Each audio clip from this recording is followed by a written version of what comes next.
La terre de la Réunion va bientôt rejoindre la terre de Douaumont. Une terre de France va en rejoindre une autre, car c'est au fond la même terre, la terre de France. L'acte symbolique qui nous rassemble ce matin instaure en effet une forme inédite de continuité territoriale, mêlant l'espace et le temps. Car l'union des terres souligne bien sûr l'unité historique fondée sur le vouloir vivre ensemble. L'histoire de France est l'histoire de la Réunion, comme l'histoire de la Réunion, elle est celle de la France. La terre des ancêtres réunionnais rejoint la terre des morts, celle de tous ces Français venus des quatre coins du territoire métropolitain, mais aussi de tous les points du globe, pour venir au secours de la patrie menacée.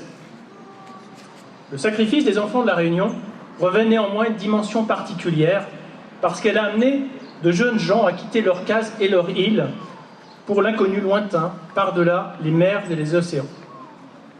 Ce sont quelques 15 000 Réunionnais qui ont ainsi été mobilisés. 6 000 ont participé au combat, que ce soit dans les Dardanelles, en Macédoine, ou dans les tranchées de la Somme et de Verdun. Beaucoup y ont fait montre de bravoure, beaucoup y ont perdu la vie.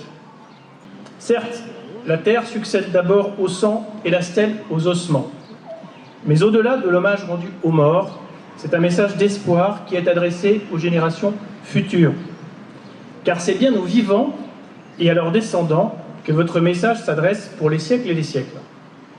Demain, grâce à la stèle commémorative des combattants réunionnais, les visiteurs de l'ossuaire, qui viennent de métropole ou d'outre-mer, n'oublieront pas que des Réunionnais sont tombés au champ d'honneur pour la France.